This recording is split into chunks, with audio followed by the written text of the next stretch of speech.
اس تازہ ترین وضاحتی پیشکش میں خوش آمدید۔ آج ہم تاریخ کے اوراق پلٹ کر ایک ایسی شخصیت کی بات کر رہے ہیں جن کی زندگی نے ابتدائی اسلامی تاریخ کی پوری بنیاد رکھی۔ جی ہاں، قریش کے معزز قبیلے بنو تیم کے عبداللہ بن عثمان۔ یہ محض کوئی عام تاریخی خاکہ نہیں ہے، بلکہ آج ہم یہ دیکھنے والے ہیں کہ کیسے ایک انسان کا غیر متزلزل یقین اور زبردست فیصلہ کن قیادت پوری تاریخ کا رخ موڑ سکتی ہے۔ یہ ایک ایسی کہانی ہے جسے سمجھے بغیر ہم اسلامی ورثے کی بنیاد کو نہیں سمجھ سکتے۔ ٹھیک ہے، تو آئیے جلدی سے دیکھتے ہیں کہ ہم کن مراحل سے گزرنے والے ہیں۔ ہم ان کی مکہ میں ابتدائی زندگی، ایک سچے ساتھی کے طور پر ان کا مقام، تاریخی ہجرت، ایمان کے دفاع اور ان کے ختمی ورثے کا جائزہ لیں گے۔ حصہ 1، ابتدائی زندگی اور کردار۔ آئیے بالکل شروع سے بات کرتے ہیں، یعنی اسلام قبول کرنے سے پہلے کا دور۔ اب ذرا اس زبردست تضاد پر غور کریں۔ ایک طرف ہم دیکھتے ہیں کہ وہ مکہ کے ایک انتہائی کامیاب، مالدار اور ایماندار کپڑے کے تاجر تھے، لیکن دوسری طرف منظر بالکل بدل جاتا ہے۔ جیسے ہی انہوں نے اسلام قبول کیا، وہ تمام بے پناہ دولت اور اثر و رسوخ فوراً ایک عظیم مقصد کے لیے وقف کر دیا گیا۔ مطلب اپنی ذات پر خرچ کرنے کے بجائے انہوں نے بھاری قیمتیں ادا کر کے حضرت بلال حبشی رضی اللہ عنہ جیسے مظلوم اور بے قصور غلاموں کو خریدا اور آزاد کروایا۔ یہ کوئی معمولی بات نہیں تھی، یہ بے لوث قربانی اور انصاف کی ایک ایسی عملی مثال تھی جس نے سب کو حیران کر دیا۔ آگے بڑھتے ہیں حصہ 2 کی طرف، سچے ساتھی۔ اب دیکھتے ہیں کہ ان کے ایمان کی پختگی نے انہیں کیا مقام دیا۔ اور یہیں سے ہمیں سمجھ آتا ہے کہ تاریخ انہیں کس نام سے جانتی ہے، الصدیق، یعنی سچ ماننے والا۔ دیکھیں، جب نبی کریم صلی اللہ علیہ وآلہ وسلم کے رات کے معجزاتی سفر یعنی اسراء اور معراج کا واقعہ پیش آیا نا، تو اس دور کے لوگوں کے لیے اسے سمجھنا اور ماننا بہت مشکل تھا۔ لیکن حیرت انگیز بات یہ ہے کہ جیسے ہی یہ خبر ان تک پہنچی، انہوں نے کسی ثبوت یا دلیل کا انتظار کیے بغیر اسی وقت اور بلا جھجک اس کی تصدیق کی، اور اسی غیر متزلزل یقین کی وجہ سے نبی کریم صلی اللہ علیہ وآلہ وسلم نے انہیں یہ ابدی لقب الصدیق عطا فرمایا۔ حصہ 3، تاریخی ہجرت۔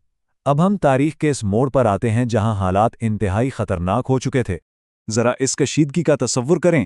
قدم 1، جب ہجرت کا وقت آیا تو نبی کریم صلی اللہ علیہ وسلم نے اس کٹھن اور خطرناک سفر کے لیے خاص طور پر انہی کو منتخب کیا۔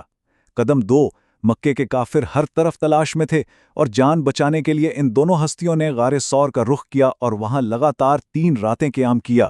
باہر دشمن کھڑے ہیں، موت سامنے ہے، اور اندر ایک سچا ساتھی اپنے نبی کی حفاظت کے لیے فکر مند ہے۔ اور پھر قدم 3، ان تمام خطرات کو مات دے کر بے حفاظت مدینہ منورہ پہنچنا، جس نے ایک بالکل نئے دور کا آغاز کیا۔ اور آپ جانتے ہیں، غار ثور کے اس انتہائی خوفناک اور پرخطر لمحے کو تاریخ نے کیسے محفوظ کیا؟ یہ صرف کتابوں تک محدود نہیں رہا، بلکہ قرآن مجید میں ہمیشہ کے لیے درج ہو گیا۔ سورۃ التوبہ کی آیت 40 میں انہیں ثانیہ اثنین، یعنی 2 میں سے دوسرا کہہ کر پکارا گیا ہے۔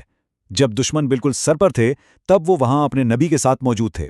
اس الہامی گواہی نے ان کی رفاقت کو وہ مقام دیا جس کی کوئی دوسری مثال نہیں ملتی۔ حصہ 4، ایمان کا دفاع۔ مدینہ کے قیام کے بعد 11 ہجری میں ایک ایسا وقت آیا جس نے سب کچھ بدل کر رکھ دیا۔ خلفائے راشدین کا پہلا دور شروع ہوا۔ صرف 2 سال اور 3 ماہ، یہ ہندسہ واقعی غور کرنے کے لائق ہے۔ ان کا دور خلافت حیرت انگیز طور پر مختصر تھا، لیکن یقین جانیں یہ مختصر ترین دور اسلامی ریاست کی بقا کے لیے سب سے زیادہ نازک اور فیصلہ کن ثابت ہونے والا تھا۔ تو سب سے اہم نقطہ یہ ہے کہ انہوں نے ان بحرانوں کا سامنا کیسے کیا۔ نبی کریم صلی اللہ علیہ وسلم کے پردہ فرماتے ہی ریاست کی بنیادیں ہلانے والے طوفان کھڑے ہو گئے۔ کچھ قبائل نے زکوٰۃ دینے سے صاف انکار کر دیا۔ مسلمہ کذاب جیسے جھوٹے نبیوں نے سر اٹھانا شروع کر دیا تاکہ لوگوں کو گمراہ کریں، اور ارتداد کا فتنہ پھیلنے لگا۔ اگر اس وقت وہ تھوڑی سی بھی کمزوری یا لچک دکھاتے نا تو ریاست کے ٹکڑے ہو جاتے، لیکن انہوں نے چٹان جیسی مضبوطی دکھائی۔ ان تمام فتنوں کو ریاست کی جڑوں تک پہنچنے سے پہلے ہی اکھاڑ پھینکا اور وحدت کو ہر قیمت پر بچائے رکھا۔ اور اب ہم پہنچتے ہیں حصہ 5 پر، حتمی ورثہ۔ وہ تاریخی اقدامات جن کے بغیر آج کی دنیا شاید بالکل مختلف ہوتی۔ یہاں ایک بہت بڑا اور انتہائی سنجیدہ سوال پیدا ہوتا ہے۔ فتنوں کو کچلنے کے دوران جنگ یمامہ میں ایک بہت بڑا سانحہ ہوا جس میں مسلمانوں کے کئی حفاظ قرآن شہید ہو گئے۔ اب پریشانی یہ تھی کہ آنے والی نسلوں کے لیے قرآن مجید کو اسی اصل حالت میں کیسے محفوظ کیا جائے گا۔ یہ ایک زبردست انتظامی اور روحانی چیلنج تھا۔ لیکن اس چیلنج کا کیا کمال کا حل نکالا گیا۔ حضرت عمر فاروق رضی اللہ عنہ کے مشورے پر اس نازک موقع پر خلیفہ اول نے قرآن مجید کو ایک کتابی شکل یعنی مصحف میں جمع کرنے کا وہ عظیم الشان فیصلہ کیا، جس کی بدولت آج تک یہ کلام بالکل محفوظ ہے۔ اور صرف یہی نہیں، ایک طرف قرآن محفوظ ہو رہا تھا اور دوسری طرف وہ اندرونی فتنوں کو ختم کر کے اسلامی سلطنت کو بیرونی خطرات سے بھی محفوظ کر رہے تھے۔ ان کے دور میں ہی رومی اور ایرانی سرحدوں پر زبردست کامیابیاں حاصل ہوئیں، جس نے سلطنت کے پھیلاؤ کی مضبوط بنیاد رکھی۔ اس شاندار اور بے غرض زندگی کا اختتام 13 ہجری میں ہوا۔ 63 برس کی عمر میں ان کا وصال ہوا، اور زندگی بھر کی اس سچی اور بے مثال رفاقت کا انعام کیا ملا؟ انہیں مسجد نبوی میں روضہ رسول صلی اللہ علیہ وسلم کے بالکل اندر اپنے پیارے نبی صلی اللہ علیہ وسلم کے عین پہلو میں دفن کیا گیا، ایک عظیم ساتھی کے لیے جس نے اپنا سب کچھ دین کے لیے وقف کر دیا۔ اس سے زیادہ پروقار اور شاعرانہ اختتام اور کیا ہو سکتا ہے؟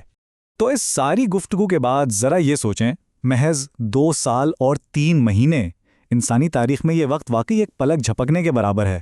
لیکن کیا یہ حیرت انگیز نہیں ہے کہ اس مختصر ترین عرصے میں کیے گئے ان پختہ، اٹل اور مضبوط فیصلوں نے دنیا کی کتنی بڑی تاریخ کو ہمیشہ کے لیے بدل کر رکھ دیا؟ اگر وہ فتنے نہ روکے جاتے یا قرآن کو یکجا نہ کیا جاتا تو آج کی دنیا کیسی ہوتی؟